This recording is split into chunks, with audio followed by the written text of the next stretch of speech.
Engine 1 from Car 1. Car 1's on scene at Subin Command. Give me a C.A.N report.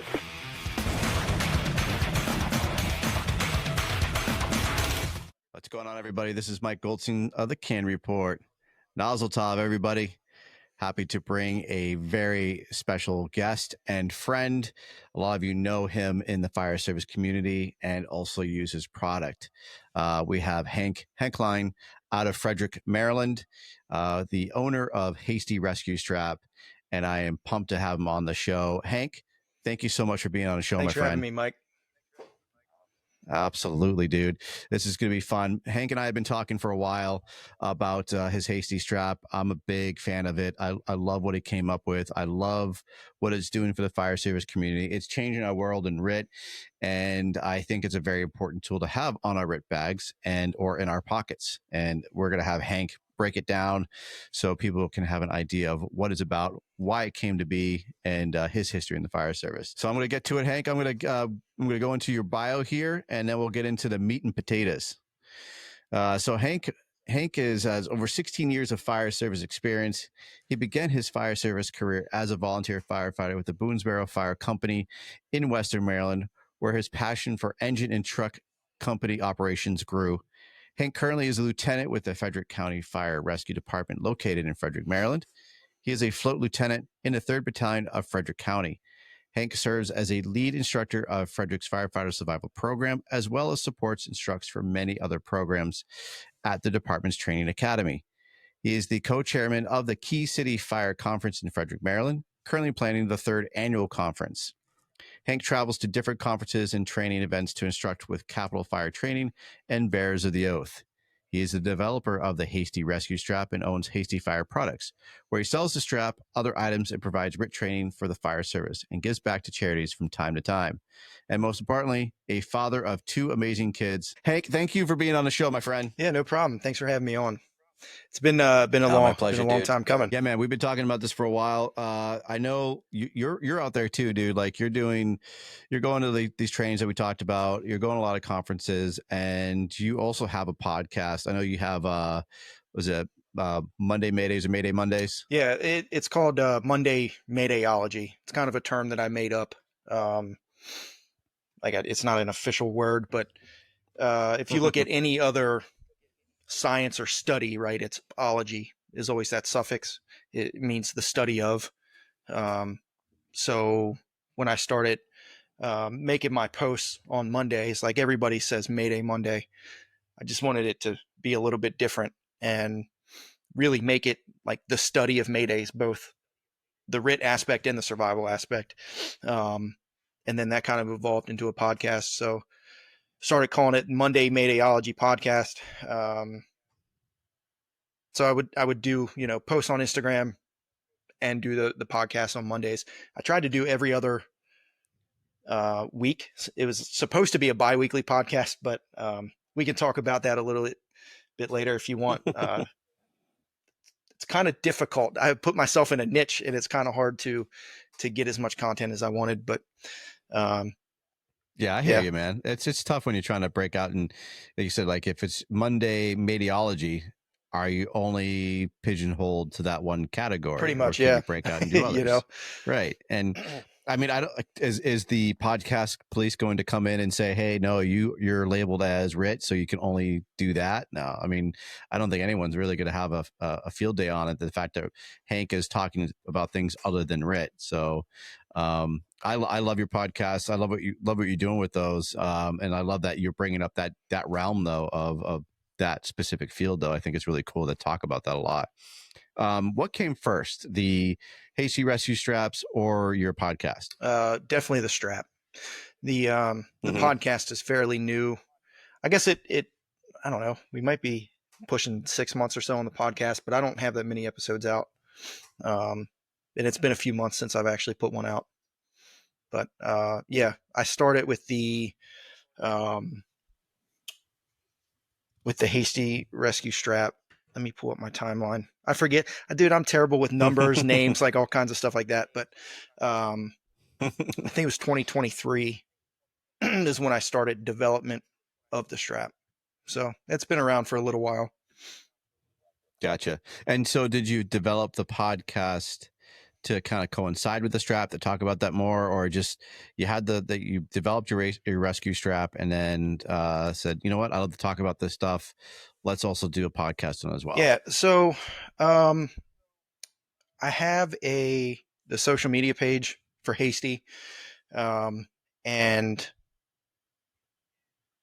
there was a point when it seemed to me like it was just an advertisement page, right? Like, obviously, like, you should be marketing yourself on your social media, and there's nothing wrong with that. But I kind of wanted my page to be able to reach more people, and be more than just an advertisement for the stuff that I'm selling, you know, because it's never been about just making money or anything like that for me. So with RIT being kind of my niche, you know, I decided to start making those posts every once in a while, just to put something else out there that's not just an advertisement for my stuff. Sure. And so you developed the Hasty Rescue Strap, and we talked about this before. So a lot of people who don't know about it, you developed it from with the line of duty deaths that went on in your area, and kind of like you said to me before, it wasn't if you had the strap would it have saved lives, probably not, but you wanted to make something that could help in the future if that would ever happen again, that maybe it could make a difference. So how did you develop the strap, and why did you? Yeah, I mean, it was just an idea, and it was a coincidence, kind of a spur of the moment idea. But so there was a line of duty death in my department, Captain Josh Laird, and he had fallen through a floor into a basement. It was a very large house, very large fire, and the rescue effort was very intense. And when they got to him, he was unconscious. His waist belt on his SCBA was not attached. So not sure if he was wearing it or not throughout the incident. It doesn't really matter. When they got to him, it wasn't attached. So part of moving him was really difficult. Extremely low visibility, obviously very high stress, very, very high heat. And they were unable to find his waist belt to make some sort of conversion. Ended up basically pulling his pack right off of him. And then they were trying to deploy the DRD, which failed. And it's if you go read some NIOSH reports, it's time and time again, the DRD is attempted and it doesn't work. So DRD is not working. They can't do a waist belt conversion to get a good grip on him to drag him. And they basically had to dirty drag him a very long distance. It was a huge, huge house, huge basement. And it just wasn't very efficient, right? Now, ultimately, if they were able to get him packaged or not, probably wouldn't have made much of a difference in the long run. But the idea was still there after talking to my friends who have been through this. And these are dudes that are good firemen. They train. Like, if this was going to happen to you, they're some of the guys that you would want coming, right? So it wasn't any fault of their own, or because they don't train, or because they weren't good firemen. Like, it's just the cards they were dealt. But I was just thinking that there's got to be a better way to do packaging, right? So hold on, I gotta mess with my mic here. I hear a feedback. I don't know if you hear it. No, I heard it earlier, but not anymore. Oh, I hear it now. I don't know why it's doing that. Anyway, so you've got the typical waist belt conversion, and then I'm sure you've seen it a lot at different conferences where people can use a pick-off strap to try to make that SCBA conversion easier. And I had a strap that was very similar to a pick-off strap designed for packaging, and it just wasn't long enough for one to work on large people, and I just kept thinking, like, there's got to be a different way. There's got to be a better way. And I wasn't actively thinking about it. I was actually hanging out with some friends of mine at a brewery, There's two other guys I'm on the job with, and the idea just kind of came to my mind out of nowhere, and I just kind of drew it up on a coaster, a pick-off strap. I don't know why I crossed it out and then drew the same thing next to it, but yeah, I just drew it, and I was like, wow, we can take this pick-off strap, we can make it longer, we can put better carabiners on it, and we can add handles. I started searching around, and so and nobody had a pick-off strap with handles. So, and you already knew about the pick-off strap from going to trainings outside of your department, yes. correct? Yep. Yeah. So that's so key. I never really knew about them until I went to outside trainings, and someone showed it to me. I went, "Holy crap! That's a great way to do it." It's a great way to think, being outside the box. And I love that you took it one step further and said, "Hey, let's put carabiners on it. Let's put handles on it." And so you just slowly started to redevelop the pickoff strap. Yeah, pretty much. Yep. So yeah, that idea came to me. I actually was able to pull my timeline up here. That was February 11th, 2023. And by the 16th, I had gathered materials and put together my first prototype, which I put together with tape because I didn't know how to sew anything. Started messing around with it, and then I borrowed a sewing machine from my grandmother. Watched some YouTube videos on how to string them up and how to use them because I'd never used one before, and sewed a couple of them together, different lengths and different like slightly different designs. Sewed them together and started just messing with them, testing them, with some of the guys I work with. And by, I would say, probably March or April, I probably had my design nailed down pretty good to what I wanted it to be. And then by July, like late July of 2023, is when I submitted for the patent. And then once I got patent pending status, I started marketing it and putting it out there for people. That's awesome. And you've been hitting the ground running ever since with the straps of showing people how to use them. You have great informational videos on your YouTube account.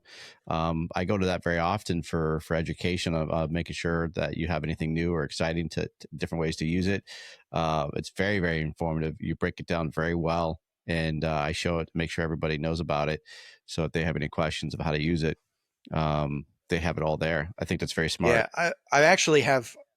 I have so many ideas and I have so many things I want to do, and I just don't have the time or the people, right? So that's one of the downsides to this is I need people to help me make videos, right? I need somebody to be my victim, somebody to be my rescuer. I explain things, whatever the case is. But there's a lot more better informative videos that I want to make. I'll get around to it at some point, but right.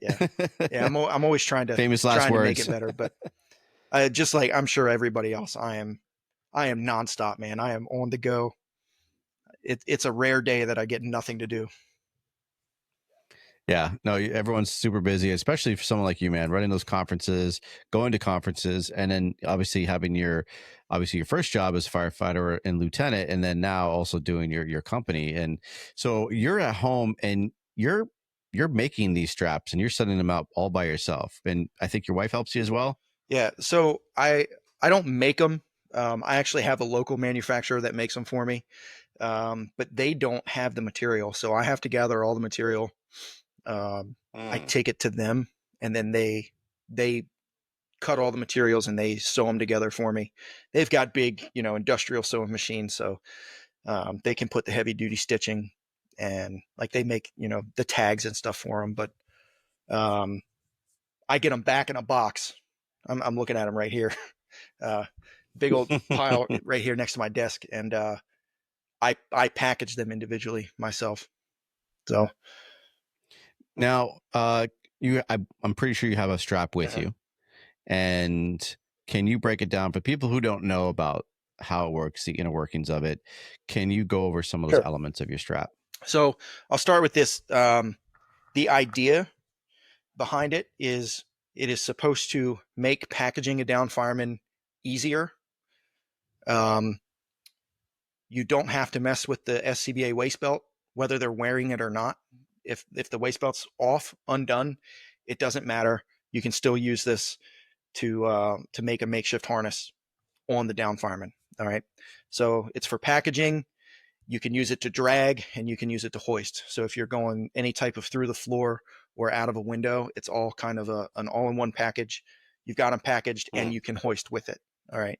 So like with a pick-off strap or with any other straps that are out there, they don't do both, right? They either package or you can attach it somehow for the hoist or for the drag, but you cannot package and drag with the same strap, at least not with just one of them. So you can do that with mine. That was kind of the idea behind it. So there's 2 carabiners. The carabiners are kind of another story. I've gone through multiple different carabiners. So trying initially when I started this, trying to find a company that would allow me to use their carabiners was a very hard thing to do, believe it or not. Okay. The first ones that I wanted to use, they told me absolutely not. We're a climbing company, not a rescue company. We want nothing to do with rescue. I said, okay. And then the company I finally went with, they seemed apprehensive, I guess, at first, and they didn't want to, but once I got a little traction, I went back to them and then they were all about it. So, I finally got the good carabiners that I wanted. These are great. So, the idea with these is that you will take one carabiner and capture the SCBA shoulder strap. Then you'll take the other carabiner, you'll go between the legs, come back up and capture the other SCBA shoulder strap. The idea here is to capture the entire strap itself, right? A lot of people want to go to the adjustment buckles down here in the armpits, and it's fine. You can do that. But what I found through a lot of training is usually one of those buckles is hard to find. Just because of the way they're laying, it's always tucked up underneath. And you have to find the buckle and put the carabiner, right, like through this one spot, right? The idea with this is in lower visibility, you find your down fireman just with your hands. You can use landmarks on their body, right? Helmet, shoulders, the strap, and the entire strap itself is long enough that you can capture. You can go completely around the SCBA shoulder strap up high on the shoulder. And then when you cinch it, it's going to fall into place. All right. Okay. So one side you capture up here above actually it'd be on this side, your console, your air gauge console. Take the other one through the legs, capture the other side. Now, if your SCBA has the disconnect up here for your MMR, you can go right over the air hose. As long as it's above that disconnect, it'll drop and sit over on that disconnect. So both carabiners, it's kind of hard to do it on myself here on this video, like not on a mannequin or something or a down fireman, but basically the carabiners will sit like this, right? So they're up high. And then what that does is the handles that come off of them, it puts it in the perfect spot that you can now tuck these handles under the arms of the down fireman and pull them up. So the handles themselves, contrasting color, reflective striping, big enough to put gloved hands through. So you tuck them up under the arms and you'll pull them back, and then you've got good handles. And the idea here is that they're kind of away from the body. So you're not pulling on the SCBA itself. And it keeps it away from the brim of the helmet. That was one of the big things. Anytime you attach something to the pack and go to drag or hoist, you're always knocking that helmet off or pushing it forward. Yeah. So with this, it kind of puts it in a good spot where you don't actually mess with the brim of the helmet at all. And then there's the cinch strap. So once you go between the legs and get both sides attached, you just pull on this and cinch it down tight. So it'll fit on anybody. I've yet to find, we got a couple of guys that work for us that are huge guys. Like, and I don't mean just fat, like they're really tall. They're really big, beefy guys. And it fits on them. If it fits on them, it'll fit on anybody. I've yet to find one that it won't fit on. So that's the idea. So you capture one side between the legs, capture the other, cinch it down tight, tuck the handles, and then you can And drag. what's it rated for? All right, so this is where it gets a little, because that's what people, when I present it, the biggest things that people want to know is the rating of everything. Yep. I get that question all the time, and this is where it gets a little weird. All right. The manufacturer of the cinch buckle rates that buckle at 1,500 pounds. Okay. All right. We have tested this strap multiple times, and it is consistently broke at almost 3,200 pounds, 14.9 kilonewtons, 1 kilonewton's 224.8 pounds. I don't know that on memory. I have the thing pulled up. But so we broke multiple of them, right? And it was always the webbing that broke, and it broke at the cinch buckle. So right here, where the buckle cinches, right here is where the webbing broke. So the buckle never broke. Okay. So we put twice the amount of pressure on the buckle than what it's rated for from its manufacturer. The webbing itself is rated for 4,000 pounds. The carabiners are 28 kilonewtons, so they're rescue carabiners. They're fine. So 3,200 pounds ish is what we were consistently, somewhere between 14 and 15 kilonewtons is where it was breaking, and it kept breaking where the buckle cinches on to the webbing. So if you look at the buckle, there's a little bit, I don't know if you can see it, there's kind of some teeth in there. And the harder you pull on this, the harder this cinches down. So eventually it's just so much pressure that it actually cuts the webbing. So it breaks at 3,200 pounds. All right. Okay. I like that. Just, I can't bring myself to give it a higher rating than the lowest rating component from its manufacturer. Yeah. So it's 1,500 pounds is the official rating. But just know that it will do more than that. And even the 1,500 pounds is significantly more than the pressure you're going to put on it. Dragging people around or just lifting them up out of a window or even through a floor. What is some other negative, I wouldn't say negative because that's not right. Let's just go with constructive criticism from people when you present this to them. Because let's be honest, I know in the fire service we're really hesitant to change, right? You have a lot of different products out there. People are very hesitant to the Anderson Rescue Strap, right? They thought it was just a glorified piece of webbing, and it's shown that it can do the job. Same thing with yours; it can do the job, but people are very hesitant about. They just love their old school webbing, right? Or they don't even believe in a pick-off strap or the Hasty strap. They still believe in the old school. Take your SCBA, throw it between the crotch, wrenching it down, and then there we go. Let's get them out. Well, what is some of that you have gotten from when you present it or what you've heard? What is some feedback you've heard? I don't get much negative in person. I get a lot of negative on social media. Dude, social media is, especially TikTok, man. Sometimes, dude, TikTok has the worst people are on TikTok. But Instagram has its people too. But people will talk a lot of shit to me on social media. Nobody's done it in person, which weird. Isn't that weird? But I'm completely fine with criticism, man.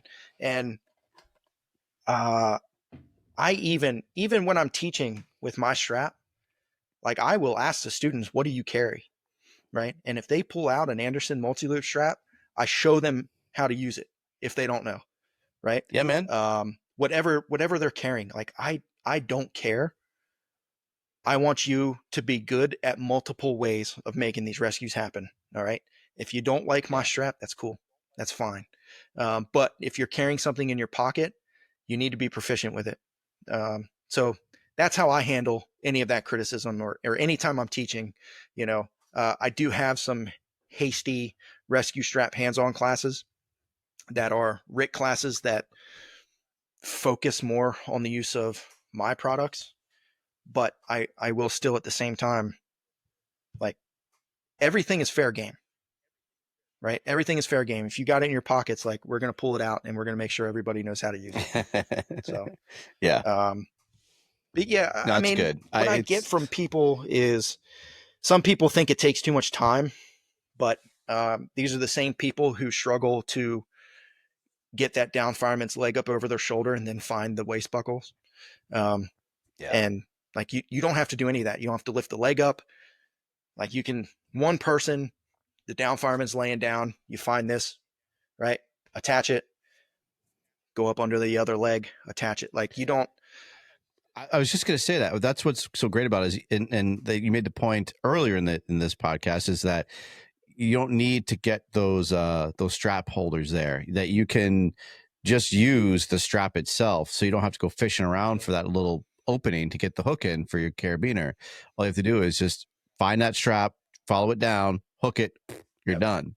And that's a huge time saver compared to having to loosen the waist straps, loosen your shoulder straps, find that, fish it between the crotch, getting that leg up. And I'll even go with the big boys, right? The ones who've got really big guts.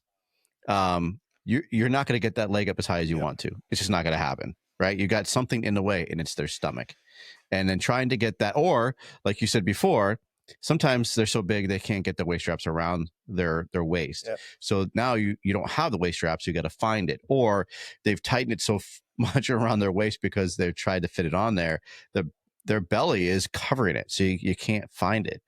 And like you said, you don't have to mess around with the waist strap. You can just go ahead and just cinch that down. It's really quite simple. Yeah. Now, if I gave you one of these today and you've never seen it before, never used it, you're probably not going to be very good with it. There is a little bit of a learning curve to this strap, but once you practice it just a little bit, it doesn't even take a lot.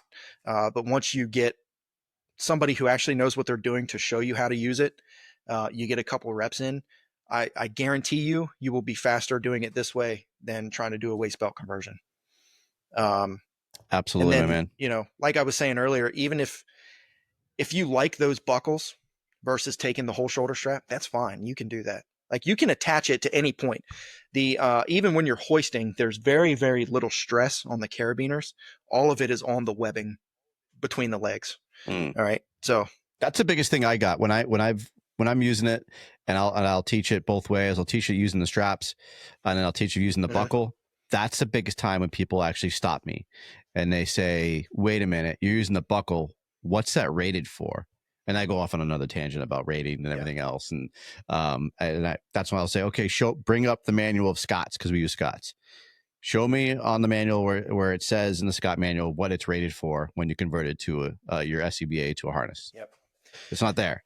So you can't use that as a reasoning of, hey, it's not rated to put a carabiner through it. Yeah. Now, will they hold? Probably. Like, at least the Scots, we've been doing that at our training academy, the waist belt conversion and hoisting with it.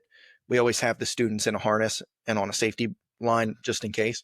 But we haven't had any issues that I can recall of the Scott waist belt coming apart. I know that some MSA waist belts will come apart with very little stress applied to them. But there's not because those forks are a lot thinner now. There's not an SCBA manufacturer out there that will recommend or rate their packs for hoisting. They'll tell you can do that for drags, horizontal movements, but they'll tell you don't do it for hoisting. Correct. Yeah. And it's great information to have. And again, it's not bad that people do it. And and in the whole world, that everyone, if anyone's listening to this podcast, we're not shitting on that technique. If that's what you use and that's what you're proficient in, keep doing it, my brothers and sisters. That's fantastic. There's nothing wrong with it, but there is new ways to do things. And there's documentation as proof that, the old school way is not always the better way.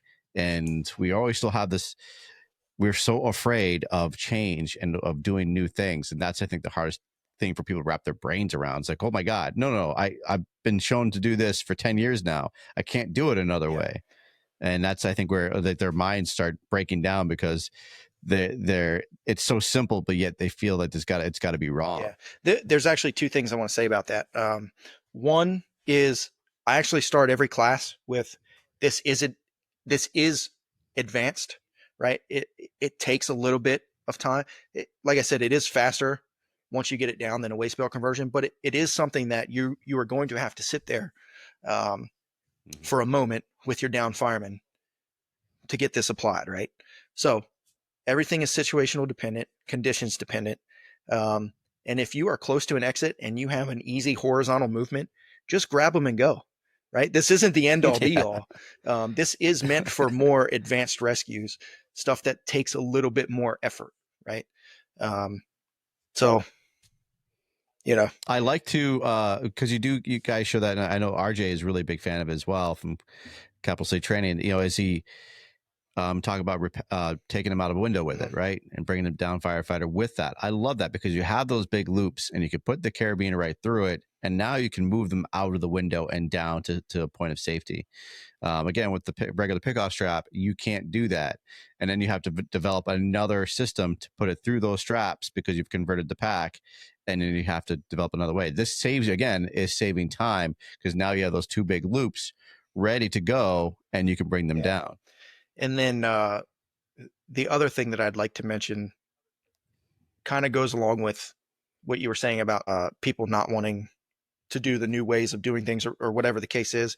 I like to tell people, try to have 3 different methods that you're proficient in, because every situation is different.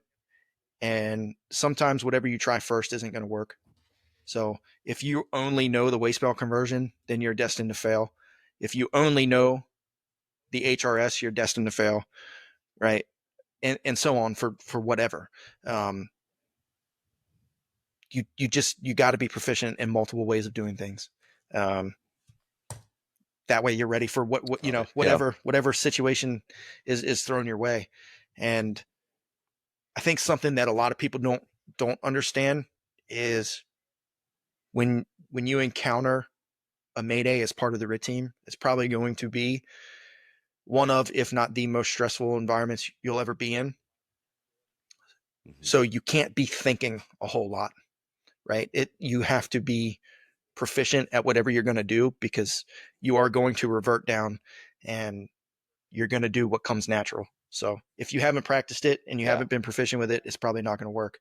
And that goes for any method, not just my strap.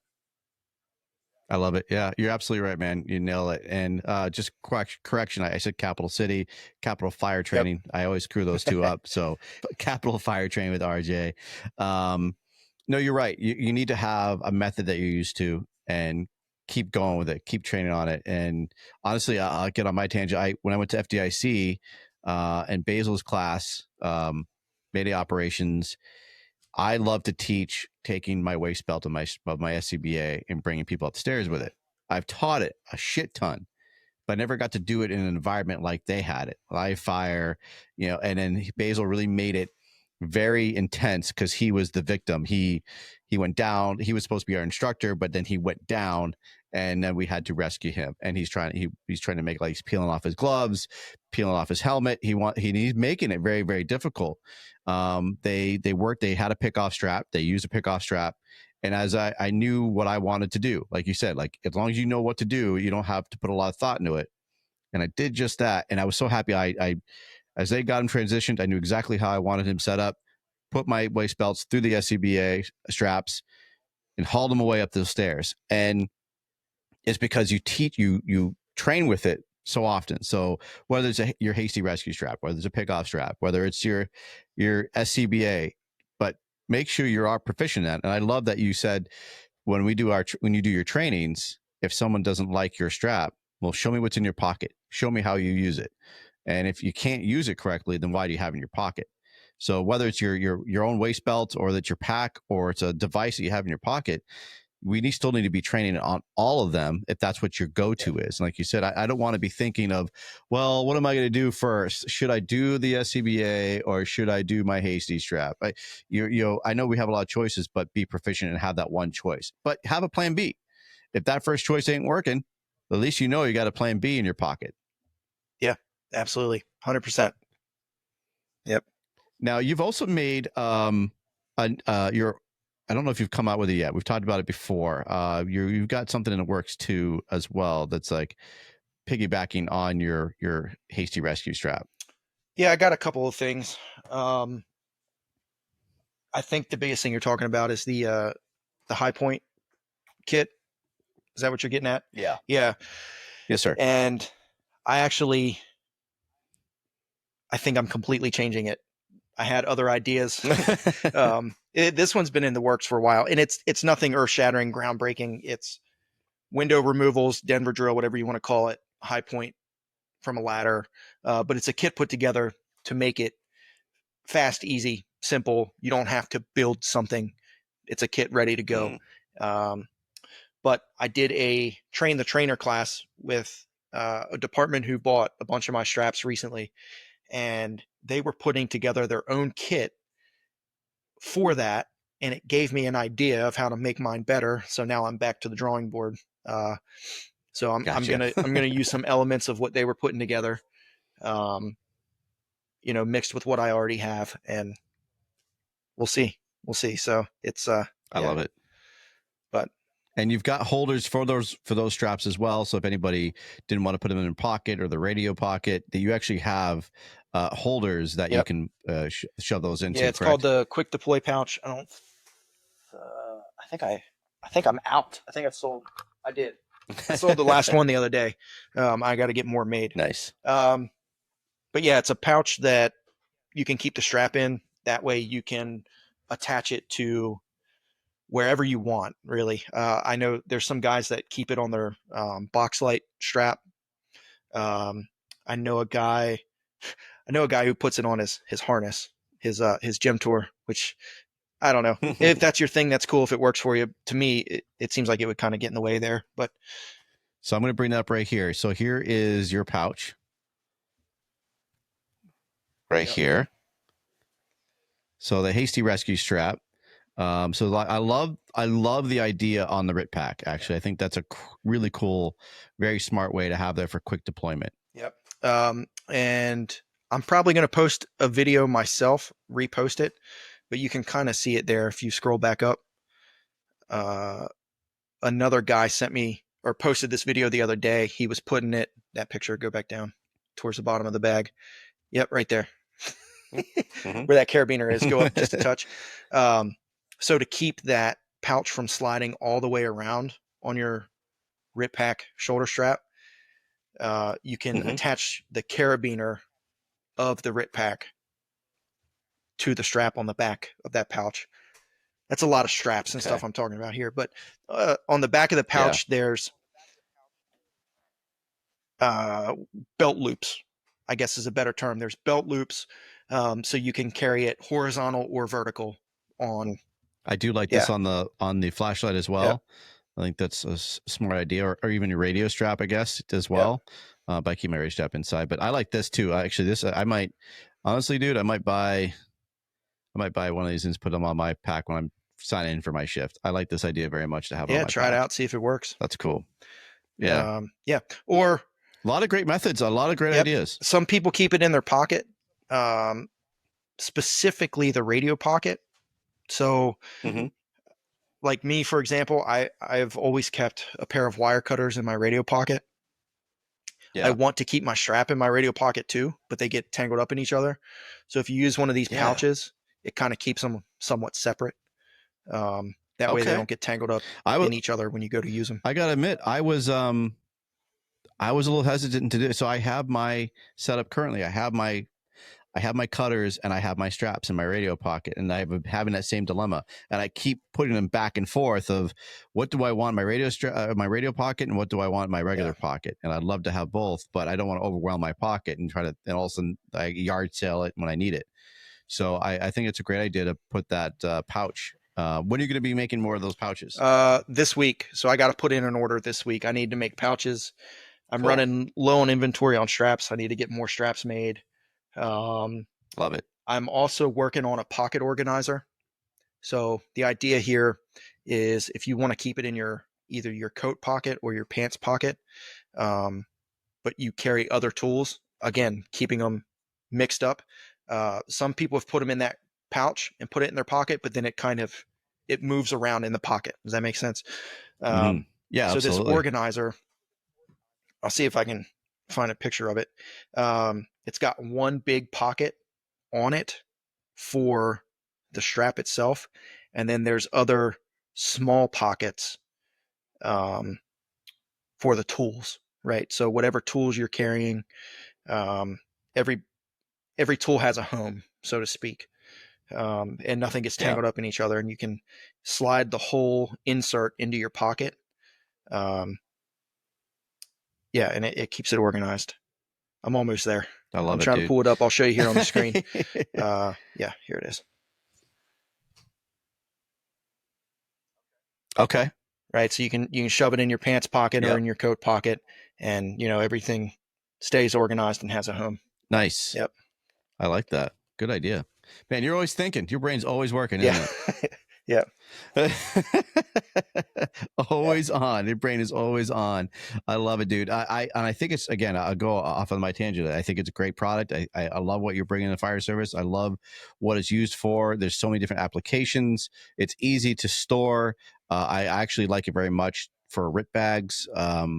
I think it's very important actually just to have a backup in your plan B and to have that in your RIT packs. So when you're standing there for RIT, you've got a device that can help pull people out. And like you said, like if you're only 5 feet from the door, we're not doing that. We're not deploying that. We're not even converting our packs. Just drag them out and let's go. But for something that's going to be a little more serious, a little more depth, this is a great tool to have. And literally just keep it right in your RIT bag, shove it in that pocket there, like that pouch, put it right on the strap.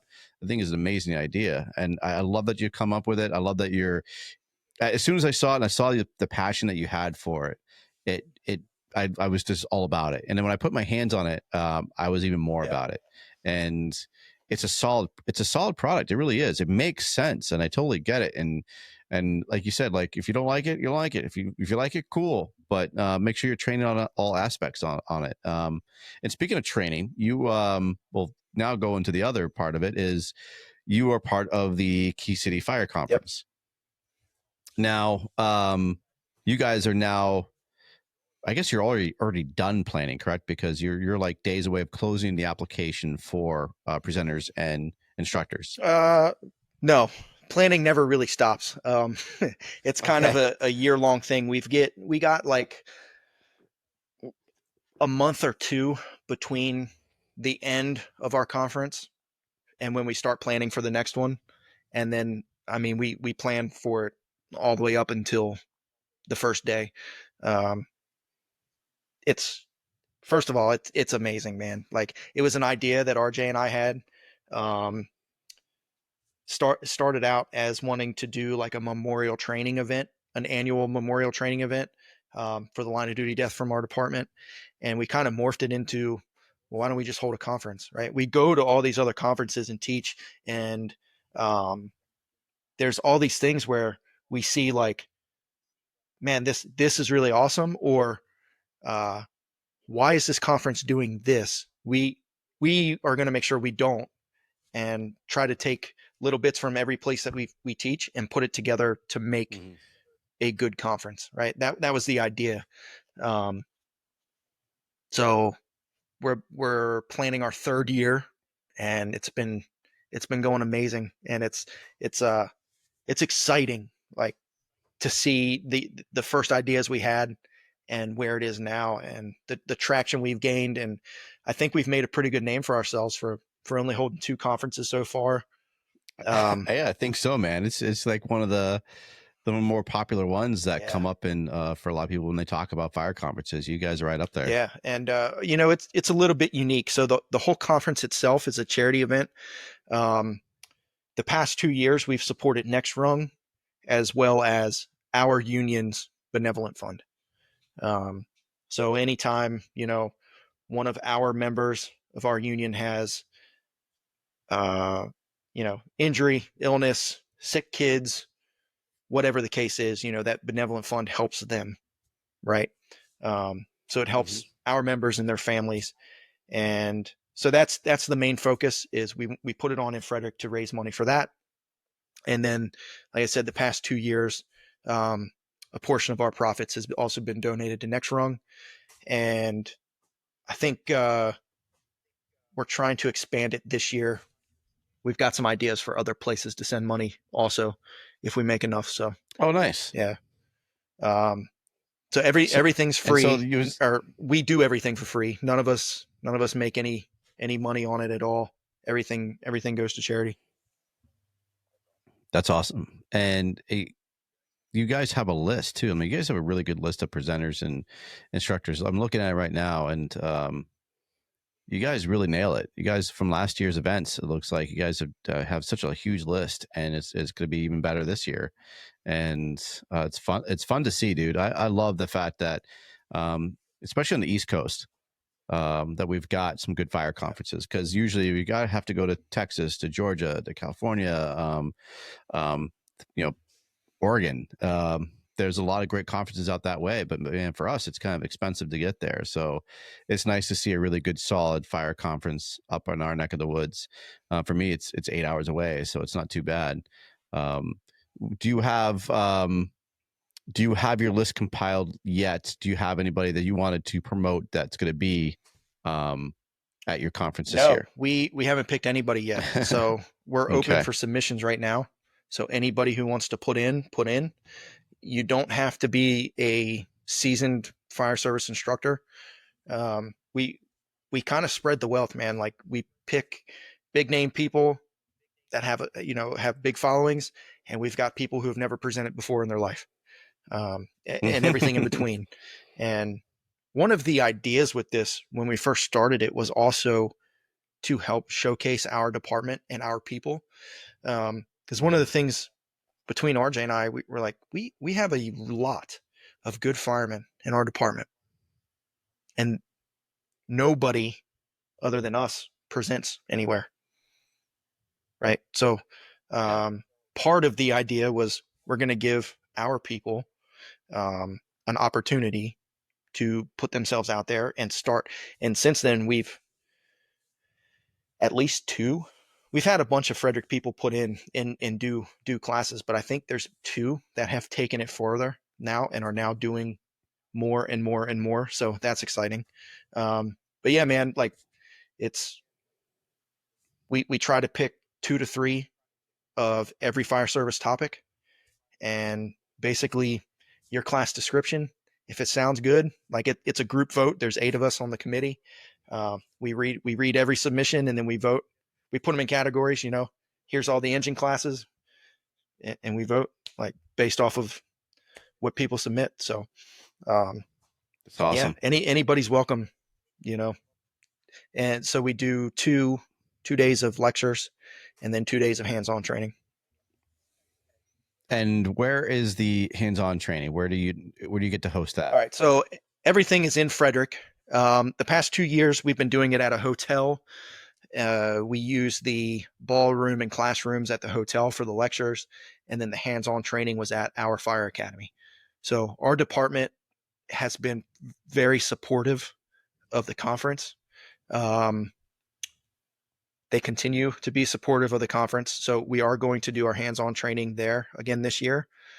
And we are likely also branching out and doing some off-site stuff. So I don't want to say it's a guarantee yet, because I actually need to call somebody and set up a meeting, but I might be taking my class to a completely different training center. It'll make all the classes better, awesome. Right? Because, previously we're running 3 to 4 different classes on the same campus each day on the same day. Right. Yeah. So if we can branch out and spread it around to different training centers, it then opens up more of each training center for each class, just more opportunities to do more cool stuff, if that makes sense. So, yeah, absolutely. Man, I used to live in Rockville, and it kills me that I wish I would have known you sooner. Yeah. I lived in Rockville for almost 10 years, and I'd get up in Frederick every once in a while, and man, I wish I would have known you then. Yeah, it would have been awesome. That would have been super cool, especially around, just knowing what you guys do and to being able to meet you guys. Now, you now mentioned RJ, and so you guys work with each other a lot. going to conferences? You guys travel together quite frequently for conferences, or do you guys kind of split up? Yeah, we do. He, I said I'm one of the world's busiest men. I think he's busier than I am. He's also nonstop. Anything that Capital does, he's there. So I don't know how he does it, how he gets as many days off work or shift trades that he can do it. But he's always on the go with Capital. We do a lot of cool stuff with Capital too, man. Like a lot of conferences, but we do a lot of department trainings too. But yeah, like he does them all, and then I sign up for ones that I can do. So you know, Yeah, you guys are great. When I got to, I think I officially got to meet you in Georgia at Bears, and it was an extreme pleasure to be able to work with both of you, to hear your education and knowledge, and to see RJ and his element of running around the drill yard. You guys both doing your thing. It was really cool to see. Of course, we both know it got cut short due to sicknesses, but nobody wanted to leave. And what was really cool is you started doing a quick not train the trainer, but a quick little training venue right there. When we're trying to get ready to leave, you just started breaking down what the Hasty Strap does and some of the uses for it. And I thought that was great. Like, because again, like they're trying to boot us out. They're like, yeah, you all got to get out of here. And we're like, well, wait a minute, we want to see one more thing. Like, no, you got to go. And we were still learning about the Hasty Strap and everything that you can do with it. It was really it was neat. a shame. So I can't remember the number, but there were so many people that were getting sick.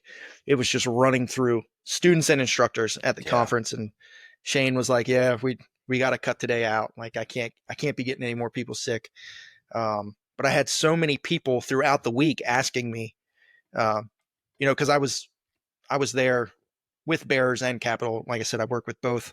But we were doing engine and truck school, right? The first couple of days, and which I'm all about that stuff too, man. Like I'm down to do fireman shit no matter what the topic, any time.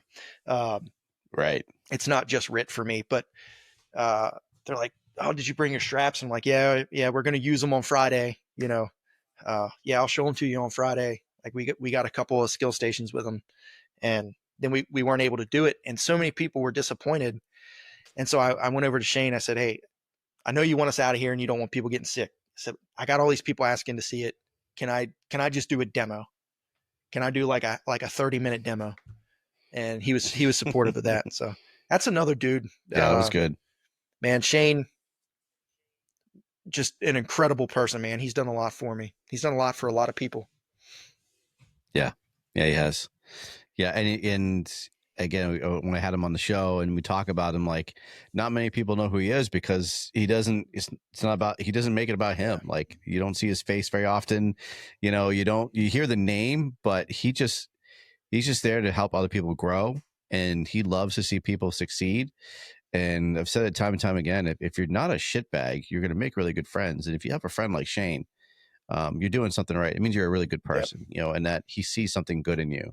And that's something to really take and be proud of. When you have people like, again, people always, I don't want people to think I'm name dropping. When you have people like RJ and Hank and Tom Hollick and Pfluger and Nate Strum and Dan Nelms and Don Sapp, and you have all these guys who are all friends and they have that same circle, and you don't have to be big name. The only reason I think why Shane's name is so prominent is because he's a good person, right? It's not because he's out there, but he's just caring about others. The same thing with Nate, Nate Strum, the same thing, like just really genuinely care about people. And I every day when I'm at home and I get a text from them, where I just flat out of the blue, I'll just text them and go, man, I love you.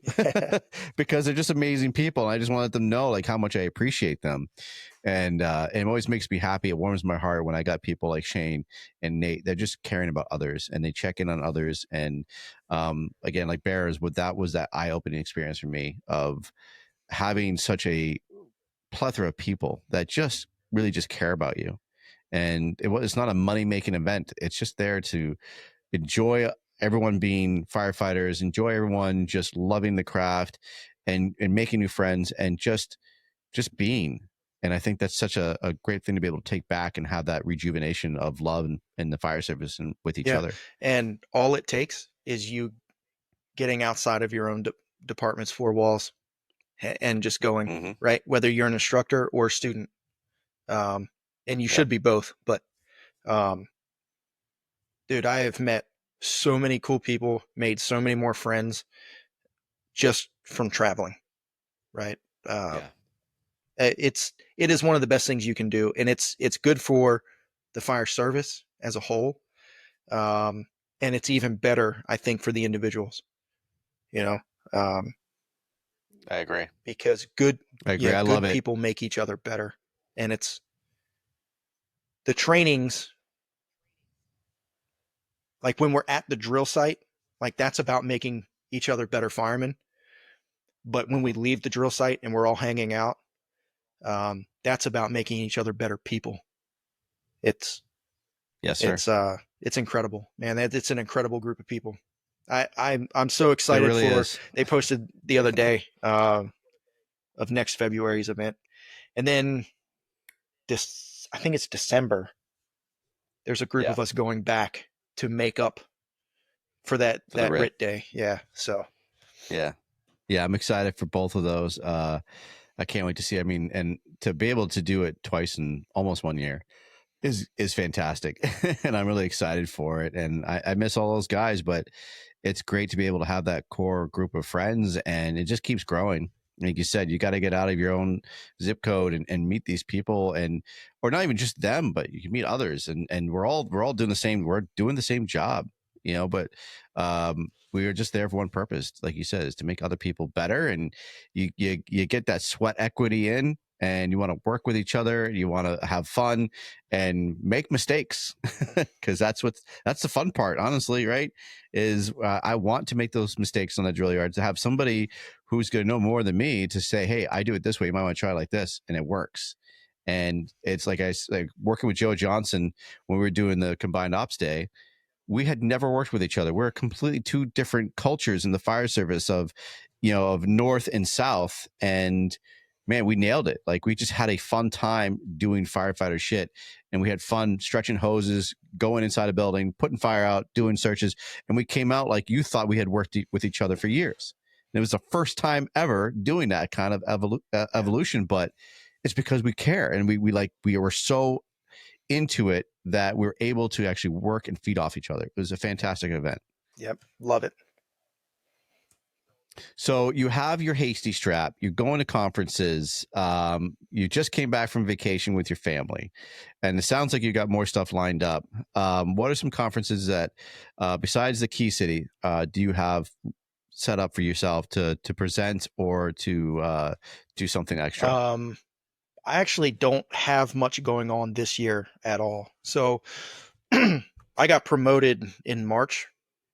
I knew my promotion was coming up and was likely going to happen this year. I didn't know exactly when, Mm-hmm. and I also didn't know what kind of schedule change I would get. So I didn't commit to anything this year. So I really don't have much. In September, I'm going with Capital to the Jerry Fickus Memorial Training. It's an event we do every year. Some of the guys that work with us at Capital also work in Wilmington, Delaware, which Jerry Fickus was one of the three in their triple line of duty death. So his family and volunteer department put on this memorial training, and us as Capital, I guess they host it. We put on the training, and it's a charity event for their charity. So I've got that coming up in September. That's really it.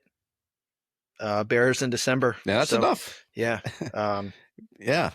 I think honestly, like late, like winter and into spring's gonna be busy. I just didn't want to commit to anything this year with not knowing what my schedule change would be, and I didn't want to have to let anybody down. Or there, I don't know. There was a potential of a severe schedule change, like that I thought I was going to get, and I didn't. So, but yeah, I got you, man. Now going back real quick to your Hasty Strap, you have initials sewn into the tag.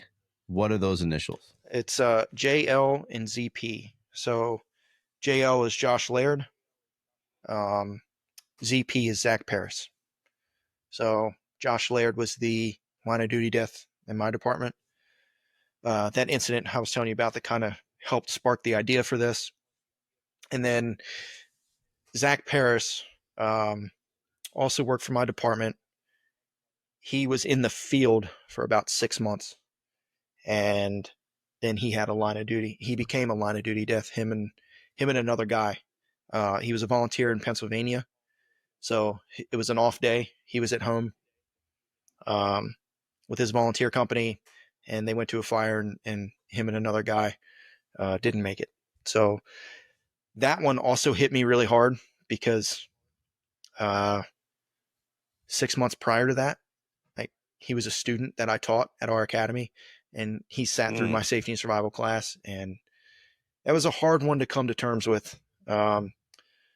So right before I was about to put the straps on the market, I reached out to Josh's widow and subsequently Zach's widow and asked permission if I could just put their initials subtly on the tag. And that's just my way of honoring them. Like, it's subtle. I'm not afraid to talk about it, but I don't put it out there, right? Like, you Sure. will not see a social media post of me talking about the initials. If somebody asks, of course I'll talk about it, but they're there for me. It's just, every strap has a potential to save a downed fireman, and I just wanted to put their initials on it so they could be a part of it. So I love it. Man, what an honor. That's really it's impressive, dude. And I like that you it's not a prominent thing, like that, you know, you have to look into that product and ask about that. And I love that it's a piece of you and a piece of them, and you know, the memory survives in that. I think it's a great tribute to them, dude. So my hat's off to you. Thanks. Bro. So real quick, I don't think I ever really talked about it though. Why RIT? Why did you cling on to this part of the job? What is it so important to you that like Rob Ramirez, right? He had a situation when he was doing his USAR stuff, and that was a very prominent story they had. That was very touching of why he wanted to be better and why he wants to bring more information out there. And so there must be something that that sparked your interest to want to be able to bring RIT to the forefront and make with your strap to make our job safer and more efficient. I mean, other than the incident we had at work, but I was really immersed in the RIT world before that. I don't have any specific incident that sparked like my passion for it, I guess is the word, but I had always been interested in RIT. Like, I took the Maryland safety and survival course, was like the third class I think I ever took as a volunteer, and it was a lot of fun, but it was also eye-opening, like doing some case studies, like, oh, maybe this isn't just all fun, like maybe this is actually kind of serious. People really do, you know, get hurt and die. So it just kind of sparked my interest, and I started taking a lot of trainings all over the board, but I went to a lot of RIT stuff, and it just, something about it, man, it just sparked my interest. And then when I became an instructor in Frederick, somehow there was like 5 or 6 of us new instructors at the same time. And I don't know what it's like elsewhere, but to become a state certified instructor in Maryland, there's a bunch of practice teaching and stuff you have to do, but then you have to lead a class with a mentor.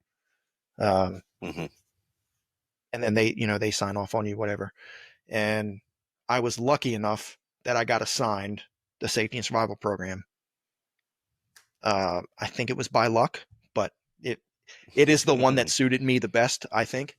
And then once I was down with that, man, I took that program, and I very fortunate that the training chief and training captains at our academy let me run with that class, and we've added a lot of stuff to it, and I don't know, man. It piqued my interest, and it's just been snowballing ever since. And then Love it. because of my involvement in RIT training, I think is why I was thinking so much after our line of duty death. Um,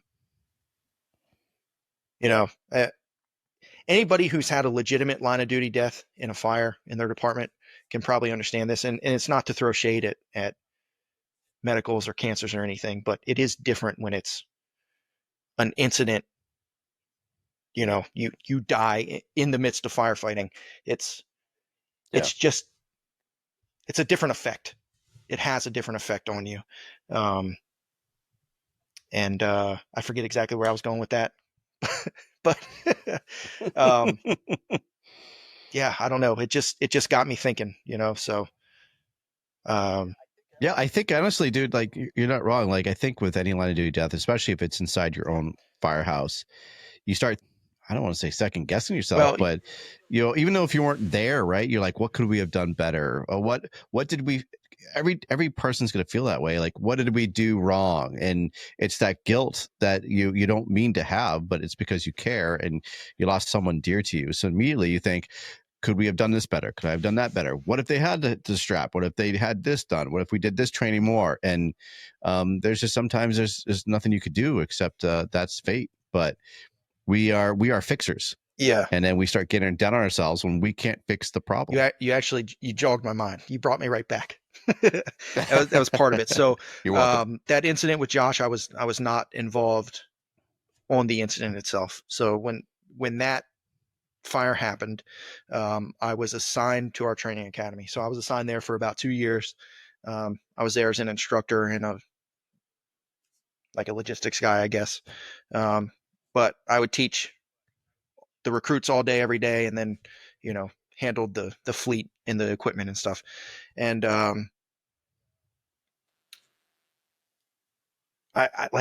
can't turn this off, right? Some people are really good at turning it off when they go home. I can't. So anytime I get a notification on my phone that there's a fire, I'm listening to it, right? So we had left the training academy, and this fire happened like right down the street from the academy. It was close. And it wasn't uncommon for the training staff to go to fires that were happening, as long as, we weren't like involved in training at the time. So this fire was dispatched like 10 minutes after I'd left. So I was on my drive home and I was listening to it, listen to everything unfold. And it happened to be my wife at the time's birthday.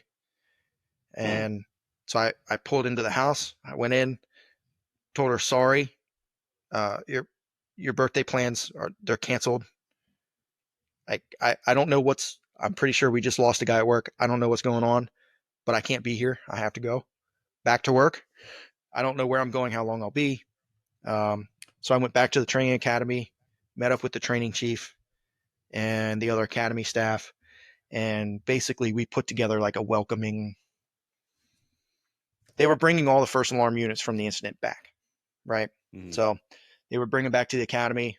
They had a sterile environment to write their statements and also to do whatever they needed. Right. They were off duty the rest of the night. They were not going back to work. And it was just, we were there to make them comfortable, basically. Yeah. I also had to take a fire engine to the station that Josh was assigned to, because for some reason they decided to keep that station in service. I think looking back, we all know that we should have just put that whole firehouse out of service, but I took the training engine over there. So that was kind of just a weird thing that night. And then I had to bring their engine, the engine involved, back to the training academy a couple days later. But also, let me rewind it a little bit. A month, it was like almost to the day. It was like within a couple of days, a month previous, we held an in-service training for our entire department, and they wanted to do a RIT drill. And the training chief and training lieutenant gave me free rein. Said, hey, we've got this acquired structure. It was an old school building. They're tearing it down here in a couple weeks. They said we can do whatever we want to it. and we want to, part of what we want to do is a RIT drill. So you come up with that and tell us what you need. And they let me have it. It was mine. Right. So I put together this awesome drill. It was really good. And, the entire department went through it. And then a month later, very, very similar to what they found in that basement was what I put together on that drill. Like, Wow. yeah, like eerily similar, you know? So anyway, that was my involvement, right? I put my whole department through this drill, and then that happened. So like that is probably one of the biggest reasons why that incident, the line of duty death incident, just never sat right with me. So that's Gotcha. probably part of what sparked me to want to do more. So, and Man, then what a the story, idea dude. is, most of the time the RIT company is not making the rescue. Something's going to Right. happen to your partner, or something's going to happen to another crew inside with you. So if you carry something like this in your pocket and you can have everything else done so that it's an easy transition to the RIT team, or you complete it yourself, that was Right. kind of the whole idea. Like, a lot of people are buying these to put on their RIT equipment, which I think is great. I would love for everyone to carry it in their pockets. That way it's ready to go. You know what I mean? Like if something Yeah. happens, you are right there. You are ready to go, ready to make a difference. But I mean, putting it with your RIT stuff is still, in my opinion, slightly biased, but in my opinion, is still a good idea. Yeah. But yeah, so that I don't know. That was kind of all over the place, but that's how it came together. That's how okay, my man. mind works, man. I That's am all over the place all the time. Oh, that's all right, man. That was a great information, a great background, very to the point, and very real, dude. And it's tough because especially there's not a lot of people that have had to deal with those kind of situations that you had, and that's a tough thing to go through. And honoring your fellow brothers in the way you're doing just by making that device is something really, really touching. And again, it when I found that out from you, I thought I'm sold on this product even more so because you're wanting to help others because you don't want that same feeling to happen to anybody else, and that's what my take is on that. And I appreciate the what you're doing for the fire service. I appreciate the fact that you're trying to make us safer. And if anybody's out there that are curious about the Hasty Rescue Strap and you have any doubts about it, the best way of going about doing these things is putting your hands on the product. And you can reach out to Hank. You can go to his YouTube. You can go to his Instagram. He's got a plethora of information and videos to help you understand what this is. And like we said before, it's actually a pretty simple strap to use. You just need to actually just use it and put your hands on it and train with it, just like anything else. We need to be more fluid with our ideas of thinking outside the box and train on that to make that, like I said before, having that plan B. And hopefully we never have to use these on a fellow brother or sister, but if we do, they're there ready to rock and easy to use. And you put a lot of thought into this product. You put a lot of thought into the product with the way it is and how it works, but for the meaning behind it for you. And I think that's why you care so much, right? And I think that's why I love it so much, is that you care because there is blood, sweat, and tears in it, right? Yep. That's really, that product is your blood, sweat, Yep. and tears. And that's it's there. The proof is in that tag, and I love that has that such solid meaning for you, man. Yeah. When it comes down to it, like I said earlier, it's not the end all be all. It's not the only way. It's Right. just, it's my contribution to trying to help make the fire service better. And the only thing I ask, if you are a skeptic, the only two things I ask is, one, don't be such an asshole on social media. Like, there's no reason for it. It doesn't help anybody. And two, don't be closed-minded, right? Come into it with an open mind.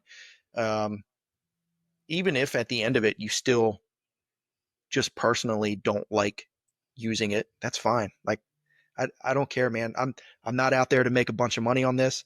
My goal has always been to make enough money to make another batch. Like, that's, I'm not leaving the fire service and doing this full time. Like, I don't give a shit about that. I just, I want people to be good firemen, and I want there to be as many life-saving options out there as possible. So, Oh man, perfect. Yeah, I fucking nailed it, dude. I love it. And you're absolutely right. It's tough. It's tough when you put yourself out there on that social media world, because people will eat you up. And unfortunately, the people that are eating us up are the ones that like to call people brothers or sisters and talk about the fire service as a family event, but yet they go right on there and they just chew us up, man, and spit us out. And it's really, really tough. And you know what? I'm going to keep it real too, dude. Like, people out there, not everybody needs to hear your opinion. I'm going to just throw it right out there. And it may people might like it and people might not like it. And I'm sorry if I offend people, but if you have an opinion about it, there's okay. You can keep it to yourself, especially in the social media world. People they can't help it. And they want to shit all over what we're doing, whether you're advancing the hose line or you're throwing a ladder or you're not wearing gloves the right way. It's all right. Just watch the video and move on. Or if you don't like the video, you can just literally hit delete or unfollow. And if that means people unfollow me, then I'm cool with it. But because I'm not making money off of these things either. Like, this is here to provide information to all of you out there. Hank's got something that's really important to say, and he's providing a really good product to help others. And if you don't like it, cool. You don't have to say anything. You can just literally hit unfollow and delete, and I'll move on, and we'll find other people that want to care. So that's my soapbox right there on that, because man, it is a tough world, and I understand we voluntarily put ourselves out there, but it doesn't mean that people have free will to shit all over us what we're trying to do for others. So you got me on that one there, Hank. I could talk about that for another hour. Just be good firemen and keep an open mind. That's all there is to it. Yes, sir. Yeah, be good people, man. And that's how we meet these amazing people, and we all become friends, is because we're just good people and we care about each other and we have their backs. And that's what it's supposed to be. The fire service we talk about as a family. Just be a solid person, and you'll develop a really good family in and out. So Hank, man, I really appreciate you being on the platform here. It means a lot to me. If anyone is still listening, please like and subscribe. Let me know that you are appreciating what we're doing here. Again, if you have questions about the Hasty Rescue Strap, follow Hank's YouTube videos. I'll put the link in here when I send it out, and visit his store. They got videos on the store website as well. And it's got great pictures. If you're ever curious about how you're supposed to store them or how the holder for it works, the pouch, just look online. He's got great pictures, or literally just shoot out a message to Hank. He'll shoot you right back. So Hank, anything else before we leave? Just to plug my own stuff for a minute, if you don't mind. Absolutely, so bro. The YouTube channel is great. I neglected a little bit. Like I said, there's some more stuff on there I need to put out. But if you are curious about anything, Instagram's probably the best place. I put out, a fair amount of reels and stuff, quick clips showing you how to use this stuff. So if you just follow me on Instagram and hit me up there, that's probably the easiest way to get a hold of me, unless you got my personal Facebook or something, and which I'm not giving it out, but if you find me, that's fine. I'll bring you on. And then also on Instagram, if you can follow Key City Fire Conference, it's key_city_fire CONF conf. It's a weird name, but if you just search Key City Fire Conference, you'll probably be able to find it. July 17th is the cutoff date for instructors putting in for submissions.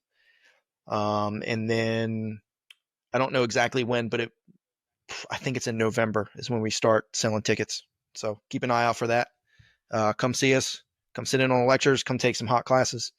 It'd be a great time. Also, if anybody knows people who have been involved in Maydays and they want to talk about it, have them reach out to me. I'll bring them on the podcast. I think that's about it. I love it, man. Absolutely. Thank you so much, Hank, for being on the show. I appreciate you. Also, I don't know if you want to, but we give also a shout out to Capital Fire Training, RJ, because you guys are a team. So I appreciate what you guys are bringing to the forefront of us for training and those informational videos that he posts on Instagram.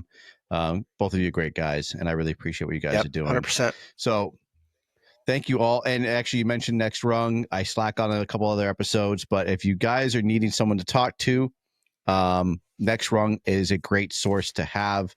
They have a great website. You can go on and find information for numbers. Blake and his team are doing fantastic things to help us find other avenues to get to talk to people. So if you're struggling, you've got to be able to call that number. Go online. You can reach out to them on Instagram or follow their website. They have a lot of information out there, and they're working to get people help. But you got to be able to take that first step and reach out to them so they can help you find someone to talk to. And again, they are a great source of information. Next Rung, make sure you do bring them up if you need somebody to talk to. If the stuff inside your firehouse is not working and you can't find somebody to help you, reach out to Next Rung and they'll point you in the right direction. So with that, I appreciate you all. You all be safe. Love you. Mazel tov.